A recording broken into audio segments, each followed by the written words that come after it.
Última tentativa. Qualquer coisa eu vou fazer sem filtro. Hoje a internet resolveu esquisitar a minha vida. A última live do ano. Vamos ver se é isso. Pode ser o filtro, de repente, né? Natália, vamos ver. Vamos ver se cair.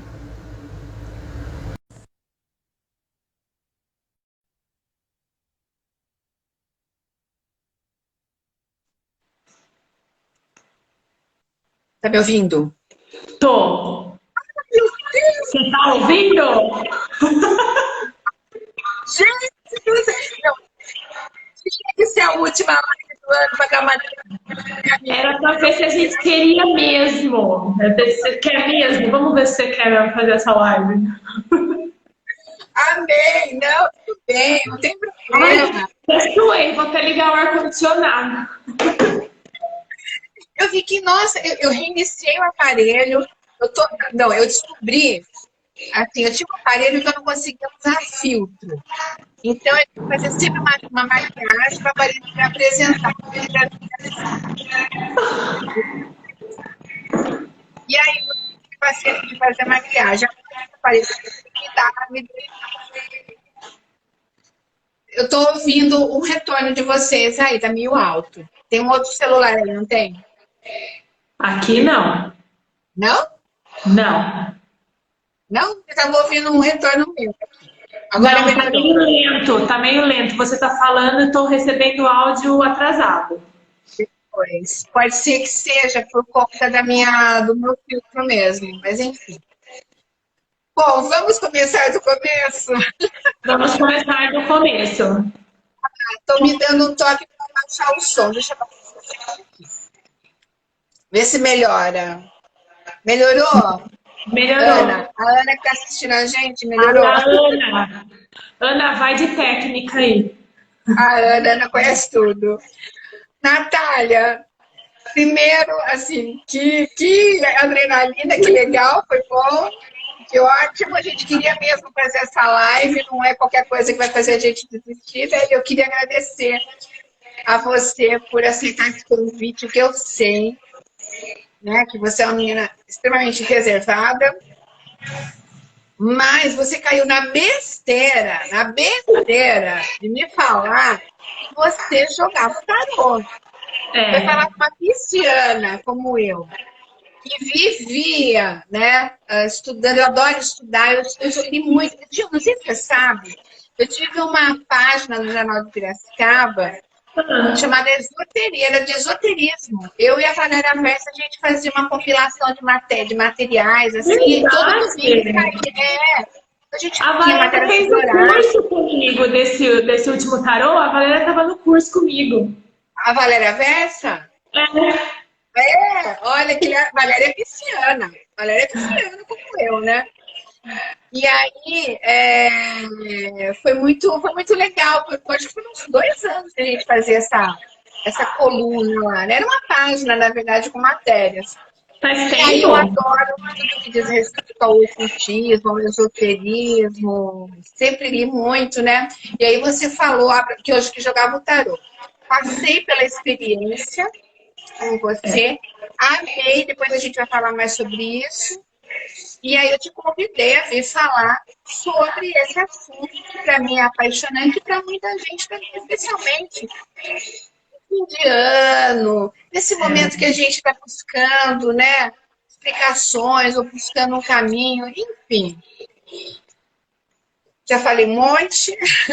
Eu queria que você começasse a contar. Eu te conheci como professora de yoga, mas eu queria que você falasse um pouco o que é isso, como é que entrou o tarô na sua vida? Como é que é isso, Natália? Então, faz muito tempo. Eu sempre fui aquela criança estranha, que gostava de signo, a menina do signo. Então, lá no colégio, tipo, a menina do signo, a Natália.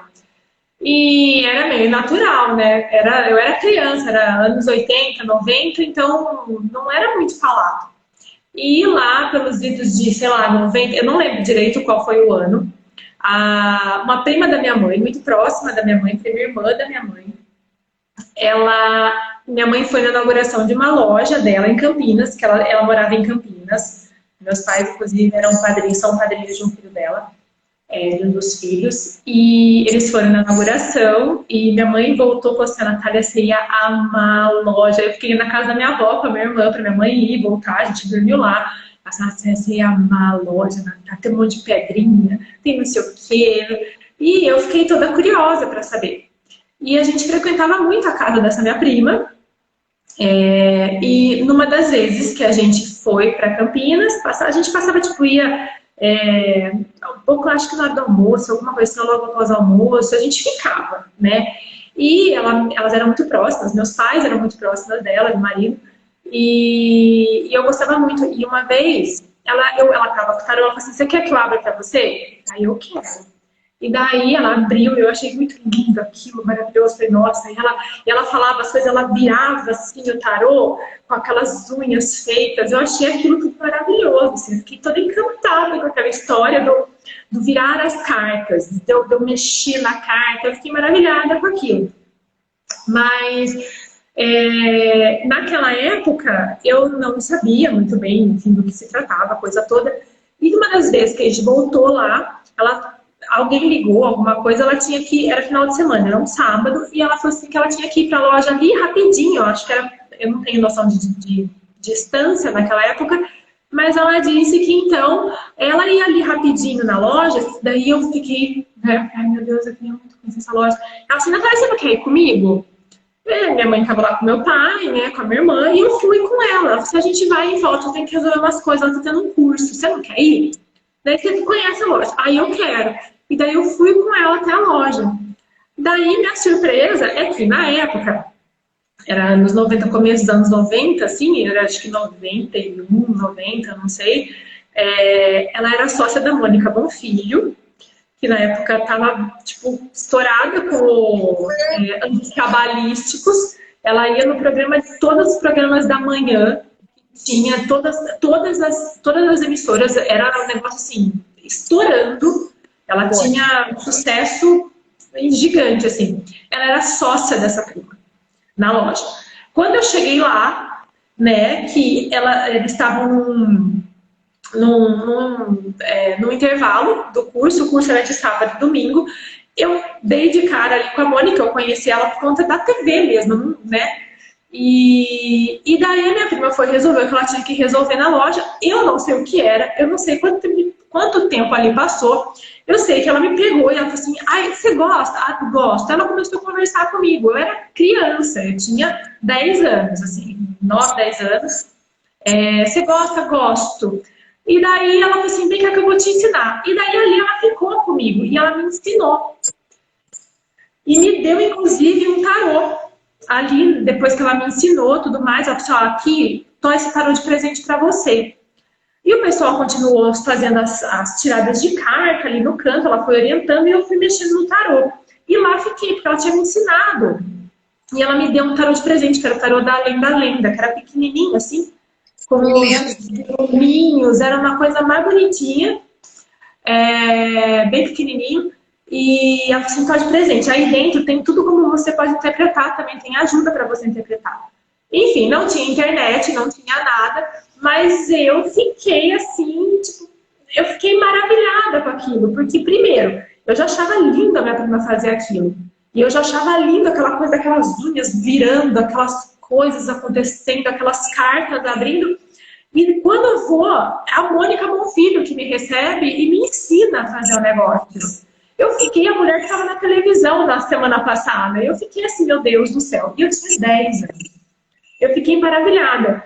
Mas eu não contei pra ninguém, né? Porque era anos 90 ainda, né? Não era um negócio assim que, tipo, todo mundo faz, que nem agora. A galera fala sobre astrologia, tarô, tudo que você imaginar. Não era, né? Era mais restrito. Tinha a Mônica E tinha na época também, quem fazia a leitura de mão era a Regina Chakite e só, não tinha mais ninguém que fazia isso. Então eu me senti super maravilhosa, assim, né? Porque fui iniciada pela Mônica Bonfilho. E ganhei o tarô dela, então aquilo foi muito valioso para mim. Me lembro dela, nessa época você era uma criança lá em Campinas, eu já era uma mulher lá em Campinas, eu trabalhava no Correio Popular, que eu me lembro que eu comprei anjos cabalísticos, eu morava em Campinas, eu trabalhava no Correio Popular, e a Mônica era É, fenômeno. é. E Sem eu, internet, imagina, né? sem internet. Na época. Oi? Sem internet. Não existia essa divulgação fácil que a gente tem hoje. E na época já havia um movimento e era interessante isso. Começou a aparecer livros, a Mônica, começou as lojas. Eu me lembro de uma vez que abriu uma loja que estava chamada Ângelos. Você encontrava cristais, você encontrava duendes, você tinha umas licenças. O shopping teve aqui também, né? E realmente foi assim, uma fase profícua mesmo do esoterismo vir à tona, né? É. E aí você já praticava esse estudo? Então, eu, daí eu comecei a avisar minhas amigas que eu lia tarô. Então eu leio tarô. Eu leio tarô, mas eu tinha 10, 11 anos, mas eu leio tarô. E eu estudava no Dom Bosco, né? Então ainda não era essa coisa aberta e livre. A gente tinha sim, era bem restrito, não podia ficar fazendo essas coisas. E daí eu lembro que eu levava mas leva pra gente, a gente ficava num cantinho e eu abria ali. Era um joguinho de 3 cartas, não era um jogo como eu fiz pra você. Era um joguinho, era 3 cartas, presente, passado e futuro, sim ou não, uma coisinha bem assim. E eu comecei, e pra mim era muito legal, porque o que acontecia? Todo mundo resolvia me contar de quem gostava. Era muito legal, eu sabia tudo.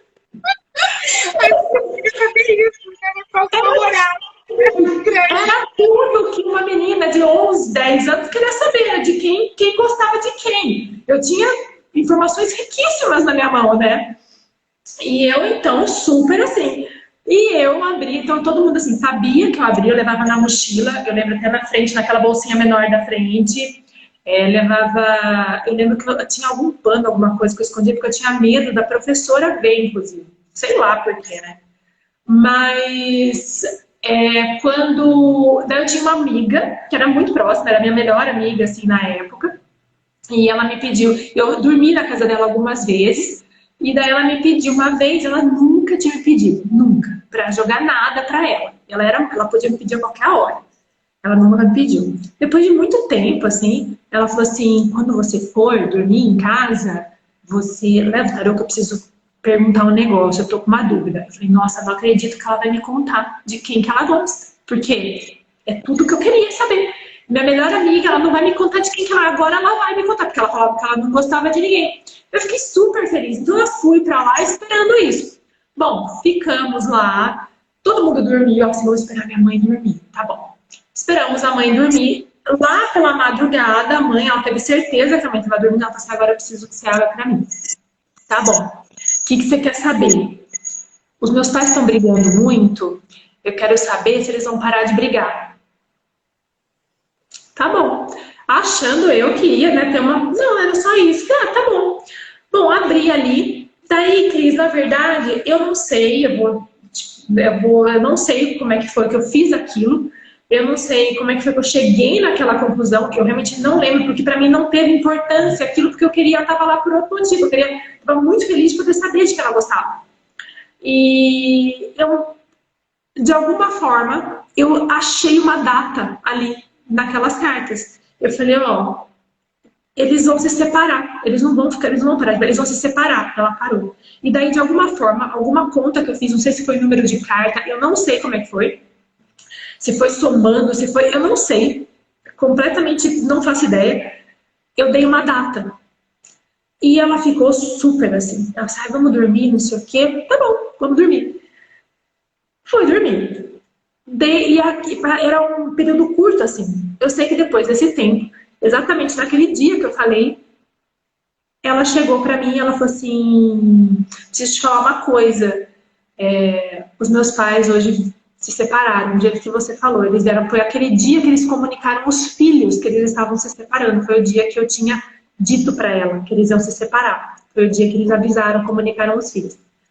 Então, ali, eu falei, nunca... E ela ficou muito chateada comigo, assim, mas muito chateada comigo. E ali eu decidi que eu não queria mais saber, porque eu nunca mais falei, não vou mais abrir, porque não é pra isso. Porque não é desse jeito. Eu queria saber só de quem gosta de quem. Se o menino que eu gosto gosta de mim. Eu quero coisa assim, né? Frívola. Não é nada disso. Eu não queria ter lidado com isso. E eu era muito nova para lidar mesmo com isso. E eu fiquei muito chateada também de ter feito isso, porque eu meio que assumi uma culpa. Era como se eu tivesse quase que, assim, vai acontecer, sabe? Então, eu falei, não quero mais saber disso. Eu vou parar. Vou parar de fazer qualquer coisa, porque sem querer, eu fiz uma previsão de dia de quando os pais da minha melhor amiga ia se separar e ela ficou chateadíssima comigo e eu também. E mexeu a nossa relação até hoje, mexeu a nossa relação 30 anos depois, quase, né? Porque a gente tá com 38, eu e ela. Então, mexeu muito a nossa relação, eu encontro com ela, mas eu falei, não quero mais. E aí ficou guardado esse negócio ali, ó, por muitos e muitos e muitos anos. Eu continuei gostando, eu continuei lendo, sabendo, me informando. Eu não deixei de lado, mas eu nunca mais peguei para fazer. Nunca mais. Ficou lá esse tarô da Lenda na casa da minha mãe. E até esses dias que a minha mãe achou, eu falei, joga fora esse negócio, não quero. Porque realmente, assim, eu não quis mais ter contato com isso. Interessante essa história. Quer dizer, você teve um arrobo aí, uma informação que veio da intuição. Eu acredito muito nessa questão da intuição. E aquilo acabou, como criança, não teve como cuidar, como segurar isso, né? E interessante. Você ficou então, alguns anos sem pensar nisso, só eventualmente pesquisando, e agora você volta a olhar para o tarô de uma forma mais madura. Eu queria saber o seguinte, você. O que é o tarô? Eu não sei se eu chamo de jogo, de oráculo, não sei, eu não sei, de técnica. Me explica o que é o tarô. É um misto. O tarô é muito como uma adivinhação, e quando a gente combinou essa live, você falou, vamos falar do tarô como ferramenta de autoconhecimento. Só que explicar para mim sobre isso, né? O que é o tarô? Como ele pode ser essa ferramenta de autoconhecimento? É assim, é um pouco misto de tudo e depende muito daquilo que você está disposto, como é que você está disposto a trabalhar. Depois dos 11 anos, quando eu fechei o tarô, eu falei, nunca mais eu pego, eu fui voltar a cogitar, mexer, assim, não pra, tanto que você sabe que eu não sou a taróloga que abre, que tem um lugar que atendo pessoas, eu não sou.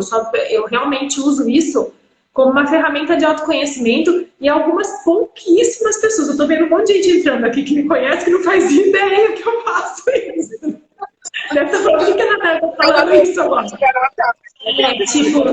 Calma, gente, calma.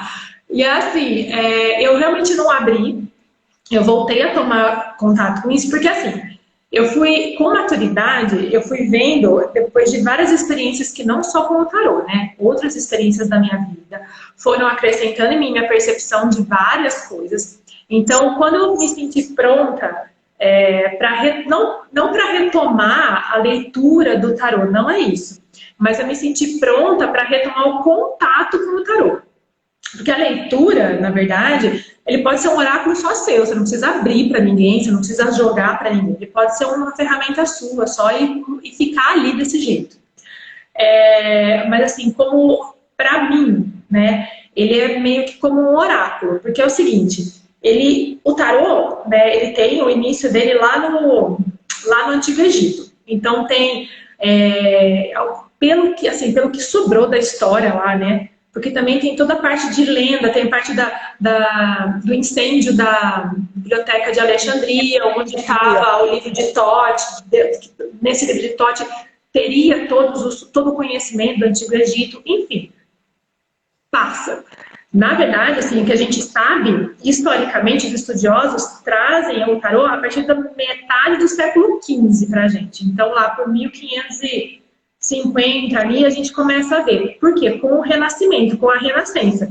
Porque esse período de 1000 anos entre o Antigo Egito e Idade Média e Renascença, tem a Idade Média, né? A Idade das Trevas, que acabou com todo esse tipo de conhecimento, foi muito contra esses conhecimentos que nos faziam essa busca pela compreensão de si mesmo. A igreja caçou e acabou, e abafou. Tanto que na Idade Média surgiram a maioria das sociedades secretas, porque era realmente, tinha que ser secreto o negócio, né? Eram conhecimentos que por isso, acho que até hoje tem essa ideia de conhecimento do ocultismo, porque realmente tinha que ser oculto, tinha que ser algo, era quase que místico mesmo o conhecimento. Mas lá, quando voltou com a Renascença, as cartas, né, elas não eram fechadas a um grupo de pessoas, elas eram abertas a quem quisesse estudar o tarô, como um método, como filosofia de autoconhecimento. Como hoje a gente tem várias linhas de meditação, por exemplo, e você entende determinada linha de meditação, te ajuda a se conhecer. Então lá também tinha tarô, era assim, várias linhas que você, de ferramentas que você podia conhecer. Acontece que daí, nessa renascença, né, quem tomou a frente desse tarô foi o neoplatonismo, que Platão vem com a máxima, né, conhece a ti mesmo. Então, ele entendia que o homem era o microcosmo do universo. Sendo o microcosmo do universo, tudo que acontecesse com a gente, muito possivelmente aconteceria no macro. Já que somos o micro, a gente começa a entender como funciona o macro. E a gente nesse momento, considerado homem, é considerado elevado a uma importância muito maior do que na Idade Média, que, inclusive, se a gente vê aqueles quadros que retratam a Idade Média, é sombrio, é melancólico, é escuro, não tem ninguém sorrindo, não tem ninguém feliz na Idade Média. A gente é sempre pecador, tem que ser temente a Deus, temente à igreja, não questiona, trabalha e serve, é só isso. Quando vem esse neoplatonismo com o Renascimento, a gente começa a ter essa valorização, né, vai do teocêntrico para o antropocêntrico. Então a gente começa a ter essa valorização do eu, com esse pensamento de transcender essas coisas mais limitantes, pensando mesmo em como a gente funciona internamente, como que os nossos sentimentos devem ser levados em consideração. A gente começa a fazer esse questionamento básico, né? Que na verdade hoje é muito fácil, né? Na verdade a gente estimula as crianças desde pequena a começar a se questionar, né? Até por segurança, para ter essa autoestima mais segura. E daí a gente começa a ter essa história vindo. Só que no meio desse renascimento, desse pensamento neoplatônico, surge também a Era da Iluminação, que traz a visão científica. Então fica aquela dualidade, que nós estamos vivendo quase que hoje novamente. A religião contra a ciência. Então você tem a religião e tem a ciência. Tarô e todas essas ferramentas não pertencem nem à ciência, nem à religião. Joga o tarô debaixo junto com um monte de coisa, joga debaixo do pano de novo esse tarô, que não contém nada, não está contido em nenhum grupo. Então quem continuou fazendo isso, aí foram as pessoas que se dedicaram ao estudo mesmo dessa ferramenta como um oráculo. E daí, porque a gente tem muitas famílias de tarô, né? Aqui eu escolhi uma, mas tem várias, e todas elas são oráculos, onde você consegue ali visualizar possibilidades de caminhos, possibilidades de questionamento, né? Eu abri para você, você viu, a gente conseguiu ver possibilidades de questionamento. Eu não consigo... Existem pessoas que vão usar da mediunidade, da intuição, da sensibilidade, não sei, para auxiliar nisso. mas não é necessariamente assim, porque existe uma técnica, existe um estudo por trás de cada família de tarô, a qual você escolhe se dedicar, por isso que é tão importante que você escolha um tipo de tarô e você se coloque a estudá-lo, porque ali dentro, como tem, o que eles dizem que são como se fosse um segredo, sabe, do tarô, mas não são segredos, é porque existem os saberes que tantas pessoas estão levando. Me explica uma coisa. Você falou que tem várias famílias de tarô, né? Você trabalha como mitológico, depois vai explicar o que é. Existindo vários tipos de tarô, são roupas diferentes para a mesma finalidade, um deles tem finalidades diferentes também. Olha, tem, pelo que eu sei, tem assim, tem várias roupas para a mesma finalidade, mas não, na verdade, todo vai para o mesmo lugar, que é para o autoconhecimento. Sempre vai dar nesse lugar, ou deveria, pelo menos, né? Sempre acabar nesse autoconhecimento, nesse autoquestionamento que leva a gente a algum tipo de evolução. Né? Então você questiona, você sai do seu lugar de conforto, então você questiona junto com outra pessoa que estudou aquele oráculo, então você consegue sair desse lugar que você está. Porque na teoria, quando você procura um tarô, você não tá tipo, ai, tô super felizona, tô ótima, não tô com dúvida nenhuma. Você sempre tem alguma dúvida, que é inerente ao ser humano a dúvida, né? Então... No mínimo você tá na dúvida, é verdade. No mínimo, você tem que quando você vai procurar, né, um oráculo ou tarô. Agora, me diz uma coisa. Qualquer pessoa, você estava dizendo agora, né, de intuição, de mediunidade e tal, qualquer pessoa pode se dedicar ao estudo do tarô, ter um bom desempenho e para uso próprio, qualquer pessoa pode desenvolver isso. Qualquer pessoa pode se dedicar ao estudo do tarô. Eu tive o curso com a Ju Martins e ela deixou muito claro, inclusive porque a busca dela também foi como a minha, de encontrar um lugar onde não existisse exclusivamente a parte divinatória, de você prever coisas. Porque senão, na minha opinião, e na opinião dela também, certamente fica muito caricato. Né? Daqui a pouco a pessoa está te imaginando numa tenda na Praça José Bonifácio abrindo cartas. É o estereótipo da cantante, né? Da taróloga, sei lá, pode chamar mais assim, ter um turbante, ou realmente uma tenda, e não é. Você já imagina. Porque quando eu vou dar. Mas não é isso. Não, você pode ter, claro, tem as ciganas, elas têm o baralho cigano delas e tem toda a cultura delas naquilo. Não é aleatório aquilo, aquela cultura da sociedade cigana é muito respeitável e a gente, mas assim, diz respeito à cultura cigana, né? É muito característico da vivência deles e eles trazem isso para tentar colocar na vivência de quem os procura. E eu entendo perfeitamente isso, mas se eu falasse só eles podem, então tipo, eu vou ter que colocar o brinco de argola, vou ter que colocar aquelas saias, e daí acaba ficando caricato, né? Então não, qualquer pessoa pode.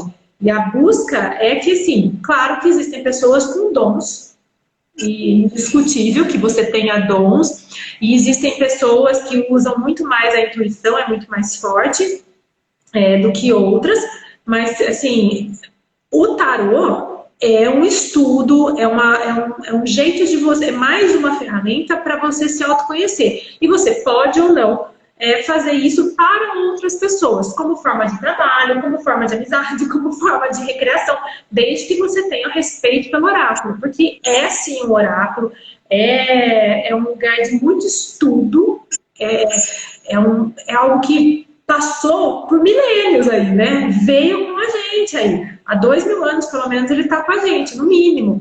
Então, assim, a gente tem que... É um saber, né? Tanto é que não é um saber oculto quando eu digo restrito, que poucas pessoas até então tiveram a coragem de se colocar ao estudo, porque, é o que eu falei, quando eu tinha 10 anos e comecei a fazer isso, eu tinha que fazer dentro do banheiro do colégio, porque não era legal, entendeu? Não era um negócio super aceito. E faz faz pouquíssimo tempo. Né? Não faz tão pouco tempo, mas faz, né? Na linha do tempo faz muito pouco tempo. É verdade. Eu penso assim, você tá falando, eu penso assim, todo mundo pode tocar violão? Pode. Se você tocar muito É, bem, de ouvir, entender e falar, conseguir dar o recado. Ou por isso que você falou, dentro do tarô também, né? Acho que alguns terão um talento maior, outros nem tanto. Eu quero dar boa noite aqui para a Lúcia Stalden, que está aqui com a gente. A Amanda Bonce, a Olenka de Lima. Olha quanta gente, Fernanda Bonce, Maria Fernanda Furlan, irmã. é minha irmã. Irmã. Olha, A família alguém entra bastante. comentou aqui que tudo que diz respeito a Adri falou que ajuda, nosso conhecimento e percepção, o ser humano é saboroso. Eu concordo com ela. A Adri foi a primeira professora do meu filho. É. o, me diz uma coisa, sobre tarô muito rígido, né? É um tarô. Encantador, é impressionante. Você conta o mito de uma forma tão apaixonante. Fala um pouquinho sobre o que é tarô mitológico, como funciona. E por que você escolheu ele? Já tem esse tipo de tarô aí? Na verdade, assim, né, quando a gente está preparado, o mestre aparece, né? A gente não vai atrás do mestre, o mestre que aparece quando a gente está preparado. Então, acho que é meio isso. Quando eu voltei a tratar disso, a ver isso com outros olhos, eu acho que é possível, né? Começou a dar uma vontadinha, né? Apareceu o curso do tarô mitológico. E apareceu por uma pessoa que eu tenho muito respeito, assim, nessa parte de astrologia, que é a Andrea Rigueto. E daí eu falei, bom, se a Andrea tá colocando o nome dela nisso, certamente tá certo o negócio, né? É sério.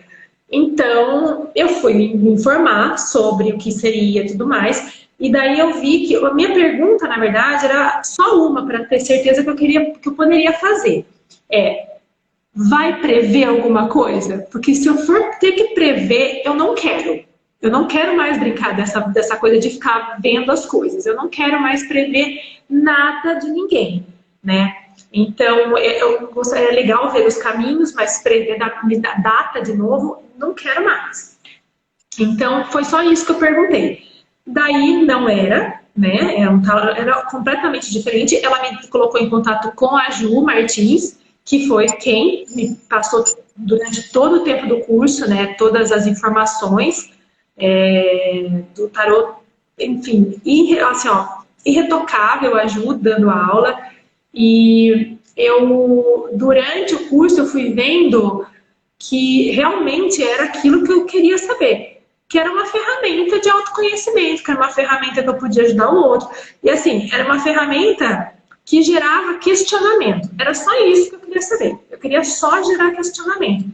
Porque é isso que eu gosto de fazer enquanto eu estou conversando com meus amigos, enquanto eu estou conversando com meu marido, com a minha mãe. Eu gosto exatamente disso. Inclusive, acho que eu faço muito até isso nas conversas. E daí o tarô mitológico, ele não tem esse apelo sobrenatural, essa coisa do fantástico. Ele não tem o apelo. O tarô mitológico, ele usa o mito, as figuras, né, da mitologia grega, como os personagens das cartas. E assim, o que são os mitos? Mito são as imagens, são histórias, narrativas que partem da imaginação para contar a respeito de algo que é inerente a todo ser humano. Ele revela um padrão. Ele faz com que as revelações que você espera do tarô não sejam revelações, na verdade são atos cotidianos. Ele te mostra atos cotidianos. E daí você pode me falar melhor que você acabou de receber um jogo esse tempo. Então, assim, eu não te trago revelações. Eu te trago atos, eu te trago situações cotidianas que uma carta após a outra te levam a outro lugar. E esses mitos, esses mitos, essas figuras mitológicas, né, esses deuses gregos, eles acabam sempre se referindo aos arquétipos, que Jung falou muito no estudo dele, né, na psicologia dele, ele falou muito. E foi legal porque, assim, metade do século passado para cá, né, começaram novamente não só ter contato, ter valer a ciência, a religião, mas a psicologia entrou muito forte no meio do século passado para frente. Então, veio tudo meio que junto. A gente começou a questionar o inconsciente, a psique, a gente começou a levar em consideração que é um tripé, né? Não é só a religião e a ciência, existe também o nosso inconsciente. E a psicologia veio muito forte trazendo isso pra gente, né? E trazendo resultado com isso. Então, esses arquétipos de Jung, eles dizem exatamente a mesma coisa que os mitos falam pra gente através das cartas do tarô. Porque, assim, os mitos, eles são, como eu não sei se eu falei pra você enquanto eu abri o jogo pra você, mas os mitos, eles são figuras amorais, não imorais, amorais. Porque eles não falam, eles não são nem bons, nem ruins. Eles são bons e ruins. Porque a gente não é um personagem de história, de livro. Pessoas boas fazem coisas ruins e pessoas ruins fazem coisas boas. Então, existe essa situação dual dentro da gente. E o tarô mitológico traz isso. Por isso que ele faz esse questionamento acontecer com a gente. Porque ele mostra que uma situação... claro, daí entra a minha técnica, né, de ler o tarô para você, de fazer essa costura. Durante essa quarentena, aproveitei e estudei mitologia grega, então, tipo, já fiquei melhor nos mitos, então foi tudo muito casadinho mesmo, sabe? Eu consegui fazer o negocinho casado. Mas, assim, a gente consegue... O mito faz com que o que muitas vezes é irreal no mundo concreto ser real no mundo interno da gente. Muitas vezes a gente não consegue colocar em palavras, ou então falar, não, isso aqui é uma capinha de celular, eu sinto a plaquinha de celular. Não, não tem isso. O que é interno, às vezes, o mito pode falar para você de algo muito concreto ou de algo muito interno. E daí eu vou misturar a minha técnica do tarô, a minha percepção, o meu conhecimento da mitologia grega, para poder te contar esses mitos, porque enquanto eu leio para você, eu tenho que te situar nesse mito, para você entender o contexto daquilo tudo. Inclusive, você vai nessa descoberta comigo. Enquanto eu vou te contando sobre o mito, eu vou falando a respeito de você também. Você também vai fazendo essa construção desse conhecimento junto comigo. Então, são 2 horas, 2 horas e meia que eu fico ali lendo para a pessoa, de extremo questionamento. E assim, além da minha técnica, do conhecimento, tem, claro, a minha disponibilidade emocional de estar ali para você. Então, na hora que eu estou para você, eu não quero mais saber o que está acontecendo lá fora. E eu acho que isso faz toda a diferença, da gente não fazer disso um produto que eu vou vender um jogo de tarô para ganhar um dinheiro. Não é isso. É exatamente a parte terapêutica, o tarô terapêutico mesmo. A gente vai falar a respeito de você e daquilo que é o seu conteúdo. Então, eu quero dizer uma coisa aqui, né? Fazia muitos anos que eu conheci vários tarólogos e tarólogas e pessoas que liam mão, gente sensitiva, gente de qualidade, que também trabalhou com previsões, no caso, né? Que realmente acontecer, então, o outro não, mas enfim, também ninguém é Deus. Mas aquelas 2 horas e meia que eu passei com você, né, jogando o tarô mitológico para mim, foi que você abriu uma cortina. Você abriu essa cortina e eu fui chegar para além dessa cortina. Assim, então você me falou, você não tem nenhum tipo de previsão, e nada disso, mas você abriu uma cortina que estava colocando aqui, né, entre o teu chefe e a realidade, né? Isso é muito interessante, muito revelador. E acho que depende também capacidade, né, de o consulente fazer essa leitura que você está fazendo também, né? Não tem isso. A pessoa tem que ir sabendo, primeiro, que eu não vou... Fazendo a ligação, né? Pode dizer respeito à tal situação. A pessoa, primeiro, tem que saber que comigo, pelo menos o jogo que eu jogo, aquilo que eu faço, eu não faço previsão. Então, isso eu acho que é fundamental que a pessoa chegue para ela não se frustrar comigo. Se ela vai lá querendo saber o que ela tem que fazer, eu não vou poder falar para ela o que ela vai fazer. Então, isso é assim, a primeira coisa que ela tem que saber. A segunda coisa, acho que é importante falar que, assim, na hora que a gente começou, a gente imanta. E daí, a gente imanta o tarô com a sua energia. Eu te mostro que ele tá zerado, ele não tem influência energética nenhuma. E daí é assim, né, Cris? A gente vai falar sobre energia. A pessoa, daí eu não tenho nem como convencer a pessoa. Ou a pessoa vai acreditar nisso ou ela não vai acreditar. Então, eu não vou nem falar sobre isso, né? Não vou nem justificar, né? Porque é uma coisa que ou a pessoa concorda, que consegue imantar, ou então não. Né? Nem abre esse precedente para conversa. Então, a pessoa está sentada na minha frente, de algum modo ela entende que é uma troca energética. Não tem. Para quem está nos assistindo, quando você fala em mantar, ela pega o tarô, ela usa o pêndulo. Tá aqui.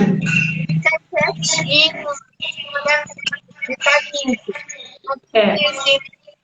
Não é isso?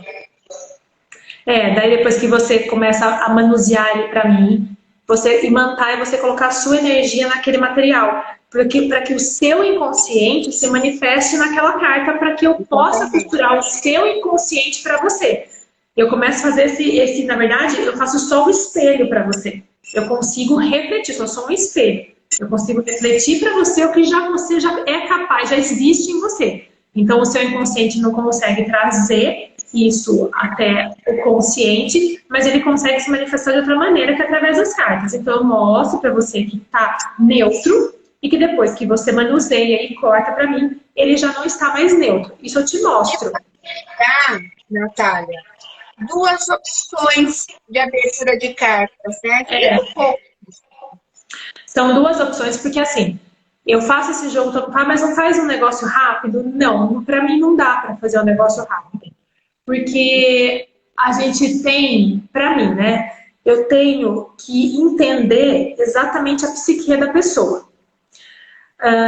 Tem 2 jogos, que é a jogada astrológica, que são as 12 casas, né, da astrologia, e a gente faz esse passeio pelas 12 casas, cada casa representando uma coisa, e no fim tem o conselho do tarô, que é assim, tudo aquilo resume-se então nessa carta.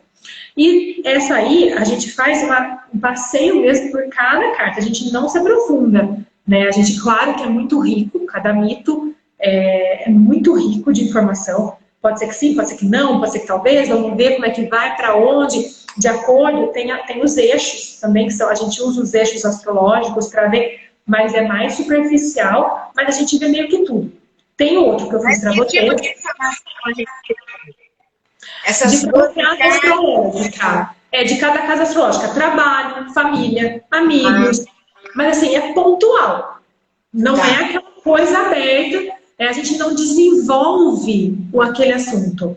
Como a que eu fiz para você, foi a cruz céltica, que a gente vai numa crescente. E acho que é muito perceptível a crescente que a gente vai nesse jogo, porque para mim, inclusive, é legal que a pessoa, claro que depois, na segunda, terceira vez que eu estou com a pessoa, eu já sei o fio da meada, né? Daí eu já estou contaminada pela pessoa, eu já sei como é que é. Mas na primeira vez, como foi você, é legal que você não tenha me falado, porque você vê que no começo abre uma carta, a gente meio que dá uma patinada, aí eu vou tateando, porque eu vejo o sentido da carta e vejo as possibilidades onde ela se abre. Quando abre a segunda carta, a gente já consegue situar a primeira, sem você me falar do que se trata. Então, você vai vendo que há uma crescente. Normalmente, as pessoas do segundo terço para frente do jogo, ela já começa a falar. Porque ela vê que até quem vem assim, sabe, tipo, não sei, vamos ver se ela consegue mesmo. A pessoa se surpreende e ela começa a falar. Porque, na verdade, não tem milagre, não tem mágica. Os arquétipos, por exemplo, vou dar um exemplo para você. A carta da... Deixa eu pegar uma carta aqui. Pode dar um exemplo do meu mesmo, que você abriu, do Sol. Ó, quer ver? Eu vou falar uma que é mais de todo mundo. Eu vou falar, ó, essa que eu vou pegar primeiro. O louco. O louco é Dionísio. Se você vê isso aqui, ele é o primeiro. Ele é quem abre o tarô, ele é a primeira carta. Se você vê, ele está saindo de uma gruta. Essa gruta é o inconsciente, simboliza o inconsciente, simboliza o útero materno, então é um renascimento, é o início da jornada, é o início de sair do inconsciente para o consciente. A gente analisa tudo que tem na carta. Ele tem aqui, ó, a ave, que é a ave de Zeus, então ele está protegido espiritualmente. Então, dependendo de como abre tudo isso, ele tem as peles dos animais, então ele está muito levado pelos instintos. Claro que não é assim, você pode falar melhor, não vou ficar falando, olha, saiu uma carta, é o início de tudo. Eu não falo assim, né? A gente vai contextualizando, porque o jogo vai me mostrando o caminho, desde a primeira carta, é chave fechadura em todas as outras. Então a gente vai realmente numa construção, numa crescente, que chega no final, a pessoa entendeu tudo aquilo que você falou, eu tiro um grau da pessoa. E se a pessoa tem alguma dúvida, acaba meio que sanando a dúvida, porque eu não falo, não, Cris, vai fazer tal coisa, mas eu falo, ó, indica aqui, é o seu inconsciente me contando, eu só espelhei para você. Ó, assim, assim, assim, que você vem me falar, mas é exatamente, Natália, se for isso mesmo, porque tá acontecendo um negócio assim. Então você sempre me confirma, a pessoa que está na minha frente sempre me confirma o que eu estou falando. Porque é arquetípico. A gente sempre passa por novos inícios. Quando sai a carta da morte, ninguém vai morrer. Eu não vou falar que você vai morrer, ou que sua mãe vai morrer, o cachorro vai morrer, a planta vai morrer. Não, a morte é uma transformação. Então, é algum momento de transformação, não é nem de finalização, é de transformação. Mas é só isso. Não, mas aqui no jogo, essa transformação, a gente pega a influência de todas as cartas para tentar enxergar da onde vem, com qual apelo vem essa transformação, de onde chega. Então você não fica tipo, nossa, agora tem que mudar. Não, a transformação é muito tranquila, porque você está contextualizada para você, tira aquele peso, inclusive, de ter que deixar alguma coisa para pegar outra. Então tudo é muito contextualizado, porque são arquétipos. Todo mundo passa pelas mesas. Existem essas passagens da vida da gente que todo mundo passa. É inerente ao ser humano. A gente vai ter quedas, a gente vai ter reinícios, a gente vai ter maior contato com o nosso interior, depois vai ser a hora da gente ir mais para fora para trabalhar. É o nosso ciclo normal do ser humano. É mais ou menos o mesmo script para todo mundo, né? Não foge muito, né? A gente altera, faz um mix and match, aí a gente altera o negócio um pouco. Mas assim, vai muito na hora que cai o negócio, eu tenho a capacidade, porque eu estudei o oráculo, de costurar isso de modo que nenhum jogo é igual ao outro, porque nenhuma pessoa é igual a outra. Eu consigo, através de 22 cartas, fazer infinitas possibilidades, porque uma carta, a primeira, que a sua saiu o Sol, a segunda não lembro qual que saiu. Mas se saísse o contrário, já ia mudar completamente a leitura da penúltima carta. Uhum. Que era aquela que você tinha que a sacerdotisa, eu acho. Não, era a minha primeira, a segunda era o Deus descendo no inconsciente, que tinha as mumiazinhas. Isso aí, se tivesse ao contrário, era esse mesmo. A gente, se fosse o contrário, se tivesse saído primeiro esse aí, o julgamento, e depois o Sol, e daí quando saiu essa aqui para você, teria outro sentido. Então eu vou costurando para você. Foi incrível, fez todo sentido. Agora sim, para mim, eu resposta para mim. Mas alguém que vá procurar, né? Alguém que vá para quem você joga tarô, que vai procurar você por alguma dúvida, que tipo de benefício você acredita que você, como você tem esse seu dom, esse seu talento, essa dádiva? Como você acha que você pode ajudar as pessoas? É assim, acho que quando a pessoa busca qualquer tipo de auxílio, ela já está disposta a encontrar resposta. Tem muito isso. Ela já está disposta a tentar entender aonde surge o problema para ela, ou qualquer. Quando eu falo problema, eu não falo problema como algo pesado, mas alguma dúvida, enfim, qualquer coisa que seja. Ela já está disposta a achar a saída do buraco, né? Ela já está disposta a achar a luz no fim do túnel. Quando ela senta comigo e eu começo a descrever para ela o caminho, primeiro que é legal, porque ela começa a entender que aquilo que estava... Porque a gente sabe, em diferentes níveis, cada pessoa, a gente sabe o que a gente sente, né? Porque é o que eu falei para você, não é à toa que tantos perfis no Instagram, falando frases bonitas ali, tem tantos seguidores, é porque sempre ecoa dentro da gente, porque a gente tem aquela coisa que a gente sabe o que a gente sente. A gente, apesar do mundo inteiro falar ao contrário, a gente quer, na verdade, que alguém fale pra gente que a nossa verdade é válida. E é isso que a gente busca o tempo todo. O que o tarô faz, o que eu posso fazer costurando isso, é dizer pra pessoa que a verdade dela é válida. É exatamente isso, eu só vou mostrar para ela qual é essa verdade. Na hora que eu mostro para ela qual é essa verdade que ela, na verdade, me contou, na hora que eu mostro isso, ela acaba falando, tá, mas era isso mesmo. Era isso que já estava, eu já sabia. E daí eu falo, pois é isso que o jogo te conta. Você já sabia. Então vai e faça, porque não é coincidência. Você está me contando para eu te contar. O seu inconsciente me contou para eu contar para você. Eu fiz um telefone sem fio com o seu inconsciente agora. Então a gente acaba construindo uma autoconfiança na pessoa para ela poder confiar naquilo que ela sente, de modo que isso não se torne uma ferramenta, uma muleta, né? O jogo do tarô você não pode fazer todo mês, né? Eu acho que minimamente, a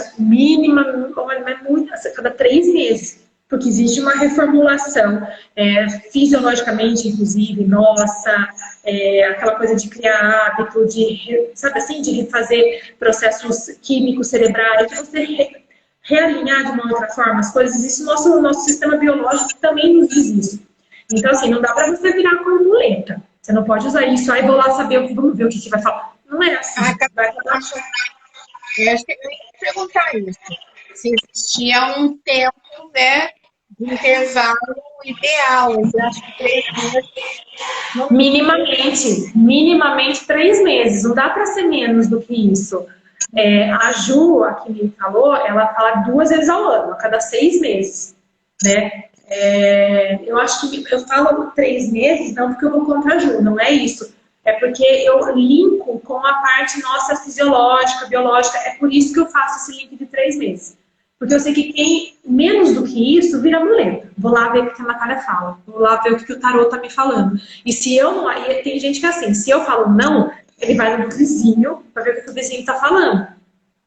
Entendeu? Então, tipo, vamos ver o que o outro fala. Não adianta, meio que sai a mesma coisa. Porque o oráculo trabalha do mesmo jeito, é com o seu inconsciente. Então vai dar mesmo que a mesma coisa. Você vai ficar chovendo no molhado sempre.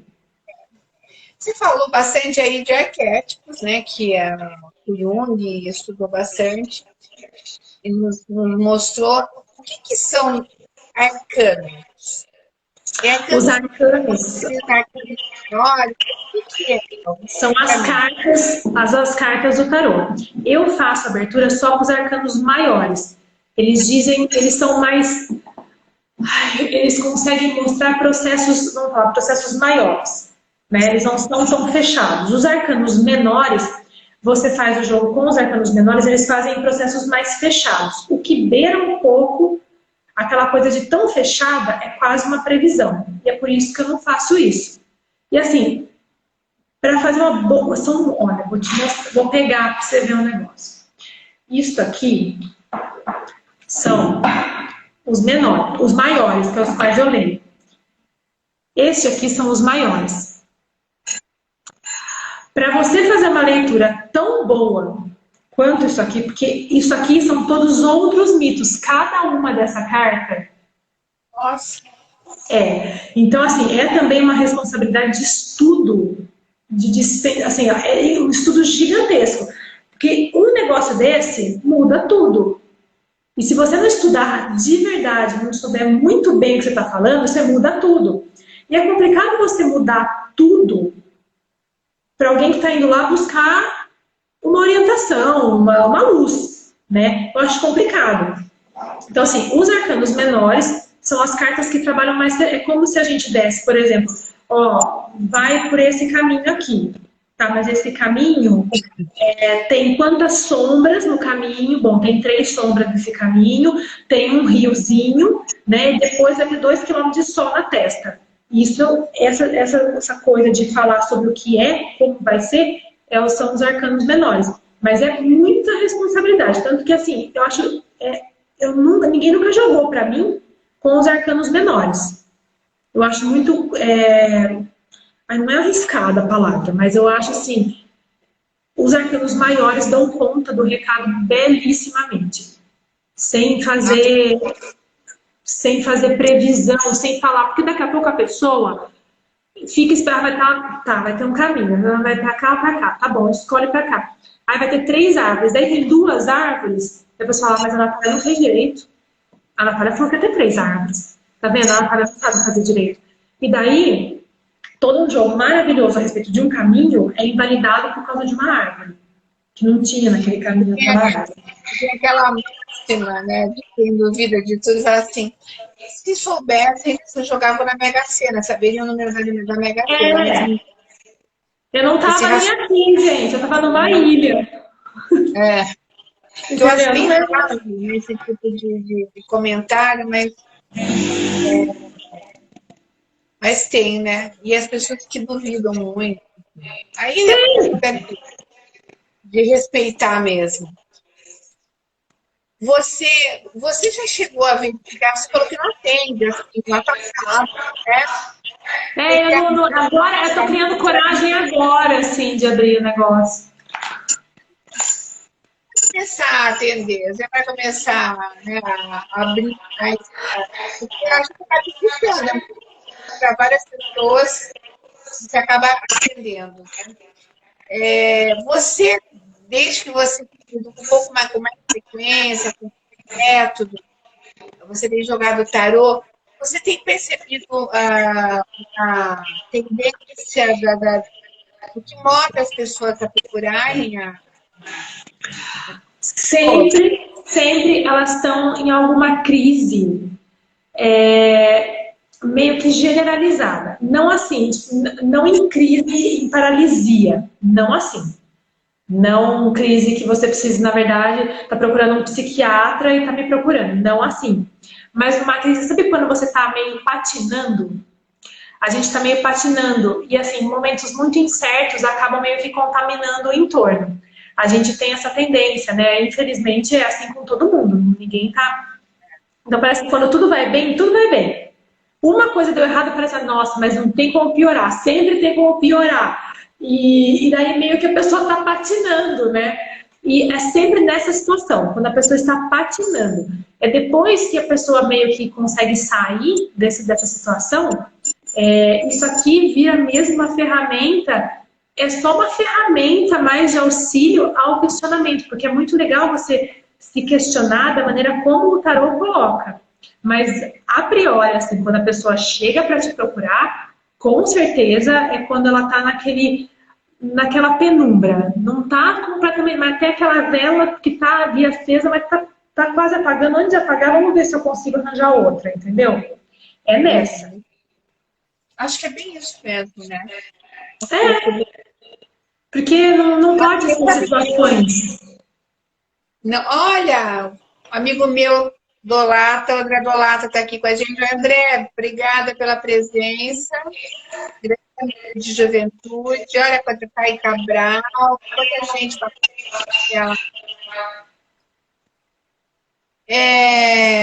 eu não fiz, hoje eu não consegui fazer as contas. Acho que é LV5. Eu já não consegui fazer as contas de que número que live é. Eu sei que já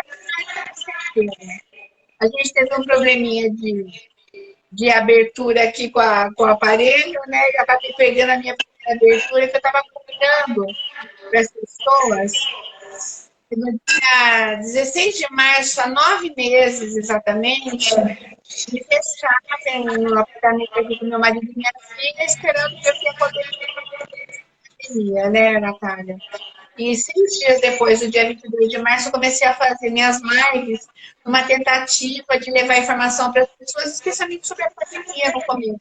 E aí eu falei com um monte de gente, com o prefeito, presidente da Câmara, com o médico, com o secretário de saúde, e a minha proposta era levar informação, né, de qualidade para as pessoas, e acabei me apaixonando pelas lives, elas vieram aos poucos, né, da gente fazendo, que foi legal. E aqui estou eu ainda insistindo nesse formato, porque eu acho que eu consigo trazer sempre assuntos e pautas interessantes, como a sua hoje aqui, né? E hoje você acha possível, né?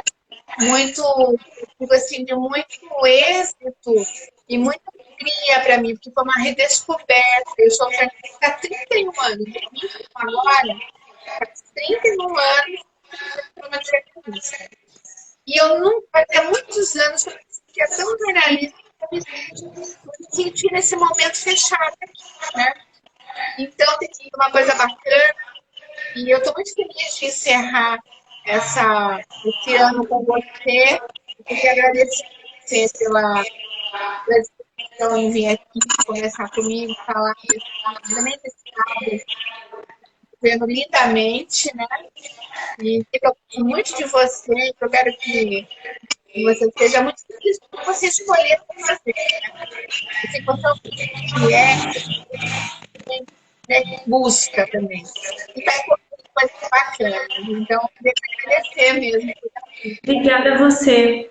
Olha, a gente está tentando desde o começo, né? Falou assim, mas vamos falar, não vou. Mas aí eu vim, obrigada é muito simbólico para mim estar aqui hoje. Tem depois offline aqui a gente conversa mais um pouco, mas é muito simbólico para mim estar aqui hoje. Faz muito sentido. Acho que as coisas acontecem na hora certa. Tenho certeza que as coisas acontecem na hora certa. Te agradeço muito por ter insistido, porque tem que insistir. E por ter aceitado também que eu pudesse jogar para você antes, para você entender o que é. É muito legal como jornalista mesmo você saber do que se trata a mesma coisa, né? Foi muito legal. Olha, eu estou muito feliz de poder fazer isso aqui e terminar o ano desse jeito. Eu não sei se, talvez tenha mais uma live para fazer tão dentro da minha área. Uma pessoa de contas da campanha, a Maria Bonita. E aí eu quero agradecer as pessoas que estão com a gente, passaram por aqui muitas pessoas. Essa entrevista vai estar no IGTV, vai para o canal Papo com Cris, do YouTube, vai ficar registrado e vai na posteridade. Um beijo para você. Obrigada. Muito obrigada, manda um beijo pro Caco. E a gente fala, tá bom? Obrigada por tudo. Até a próxima. Querida. Obrigada.